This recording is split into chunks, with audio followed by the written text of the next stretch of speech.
Je sais pas s'ils vont finir par arrêter de faire des transformations avec le lait, mais clairement, c'est pas pour cette année que ça va commencer parce que depuis le début de l'année, donc le 1er janvier, ils ont décidé de commencer à ajouter de la vitamine D à l'intérieur du lait.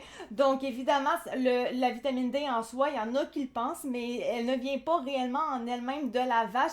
C'est vraiment une vitamine qui est rajoutée après la traite. La chose quand même là-dedans qui est à se dire, c'est que de plus en plus, les gens se tournent vers les laits de soya, les laits végétaux, etc. parce que finalement, pour X raisons, dont pour le problème de lactose, que moi personnellement je vis, je ne peux plus du tout consommer de vrai lait parce que sinon je viens vraiment malade. Eh bien, peut-être que la machine en arrière voit qu'il y a de plus en plus de gens qui délaissent leur lait et ils veulent peut-être essayer de rattraper un petit peu le coup en disant finalement, les gens ne vont pas suffisamment au soleil et donc c'est pas bien parce que le soleil ça donne de la vitamine D, mais c'est pas grave, on ne demande pas aux gens de changer leurs habitudes et d'aller plus au soleil, on leur dit simplement consommer du lait qui a de la vitamine D ajoutée à l'intérieur et vous allez voir, ça va revenir au même, vous n'aurez pas besoin d'aller dehors au soleil. Pourquoi est-ce que je dis ça?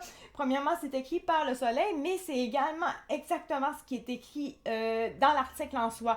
Une proportion importante de Canadiens ne consomment pas suffisamment de vitamine D, en particulier durant les mois ensoleillement limité. C'est vrai, mais il y a quand même beaucoup de personnes qui aiment aller dehors faire des activités hivernales. Mais en fait, moi, je trouve ça quand même très drôle parce qu'ils mettent ça maintenant alors que en réalité, c'est pas si nouveau que ça, que les gens sont un petit peu plus renfermés chez eux.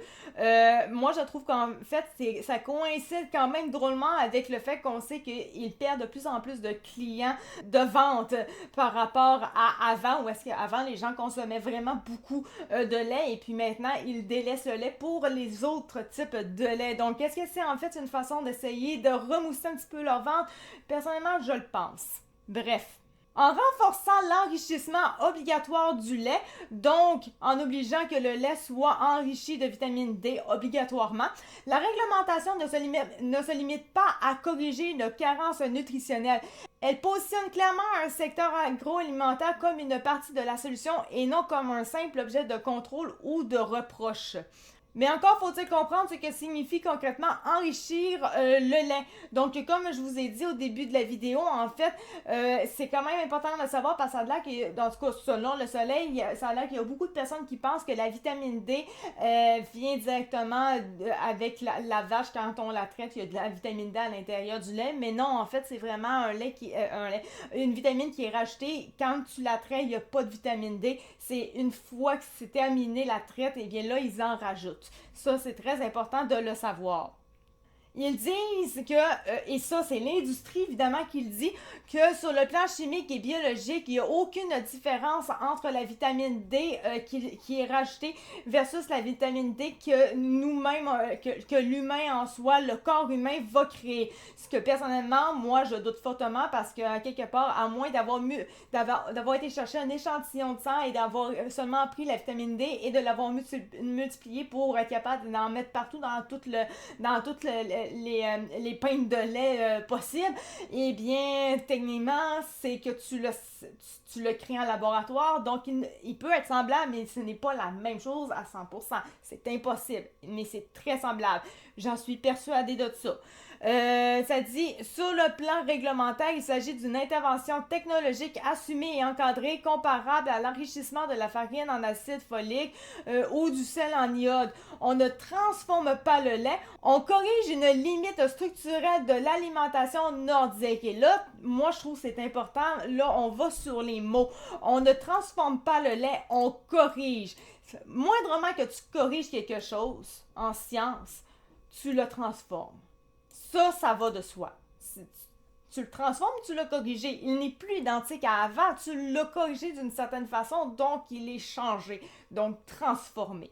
Mais faudrait-il un brin de transparence pour assurer le public? Là, évidemment, ils disent que en soi, le lait avec la vitamine fait l'objet de fortification. Déjà de base, ça fait très longtemps qu'il y a de fortification qui se fait, ce qui limite les risques réglementaires et les coûts de transition. Et surtout, il combine naturellement le calcium et la vitamine D, deux éléments dont la complémentarité est essentielle à la santé osseuse. Mais ça, c'est l'industrie toujours qui parle, on s'entend. La réalité, c'est que la santé osseuse, tu es capable de travailler ta santé osseuse sans nécessairement prendre du lait. Ça, c'était leur façon facile de faire de l'argent. Prenez un bon verre de lait, ça va être bon pour vos os. Alors que la réalité, c'est que tu n'as pas besoin d'avoir du lait pour avoir une bonne santé osseuse. Ça, c'était vraiment du marketing totalement. Peine des nouvelles, on va aller tout de suite ici. Ce qu'ils veulent, c'est pas que les gens changent leur habitude, donc aillent plus au soleil quand il fait l'hiver et tout, mais qu'en fait, ils veulent eux-mêmes, en tant qu'industrie, améliorer discrètement la qualité nutritionnelle de ce qu'ils consomment déjà. Alors que ta vitamine D, tu peux l'avoir ailleurs que dans le lait. Puis qu'il y a beaucoup de monde de plus en plus qui peuvent plus prendre de lait, pour X raisons. Bon, puis j'ai pour bon dire, ils disent que la majorité, que beaucoup s'en vont pas assez au soleil quand finalement il y a moins de soleil et tout, mais il y a quand même du soleil toujours l'hiver. Puis je peux garantir que par chez nous, au Saguenay, vu qu'on est dans le nord, il y a beaucoup de personnes qui aiment sortir des places comme Québec, Montréal, etc. pour venir dans mon coin ici au Saguenay parce qu'il y en a de la neige chez nous. Puis c'est le moment parfait justement pour faire du ski doux, du ski carrément, du ski de fond, bon, toutes sortes d'affaires en réalité. Donc les gens aiment ça, aller au soleil, même si il y en a peu, mais il y en a quand même. Mais les gens adorent ça, aller quand même dehors, s'amuser pendant qu'il fait froid. Donc, je ne crois pas cet argument-là. Je le crois pour ceux-là. Évidemment, il y en a qui n'aiment pas les sports d'hiver. C'est vrai que pour eux autres, mais ils sont capables d'aller chercher de la vitamine D ailleurs. T'es pas obligé de tu peux prendre juste la vitamine D puis t'es correct. T'es pas obligé de prendre du lait. Ça n'a pas rapport, là. Il serait exagéré d'y voir une stratégie de relations publiques destinée à redorer l'image du secteur laitier. Je pense que vous comprendrez que c'est ce que je pense totalement. Mais tout aussi naïf d'ignorer l'effet de positionnement qui en découle.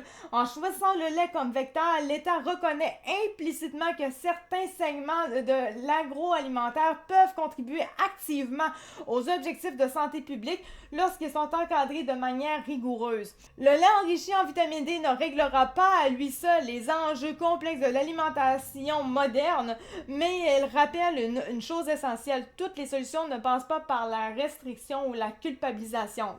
C'est logique, on s'entend. Certaines passent encore par des aliments simples, accessibles et par une réglementation qui cherche à bâtir plutôt qu'à sanctionner.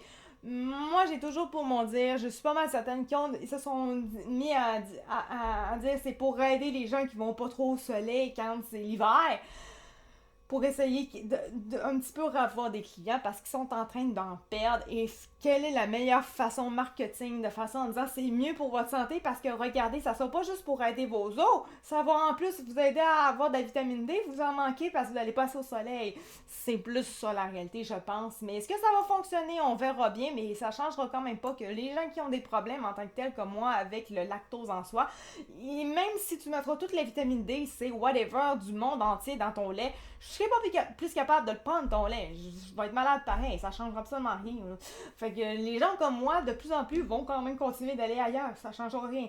Bref, sur ce, voilà ce qui était mon opinion à travers l'information de cette nouvelle-là. J'espère que vous avez apprécié et maintenant je vous dis merci beaucoup de m'avoir écouté. C'était Actu4 de True Fact et on va se retrouver pour une prochaine vidéo. Merci, ciao bye!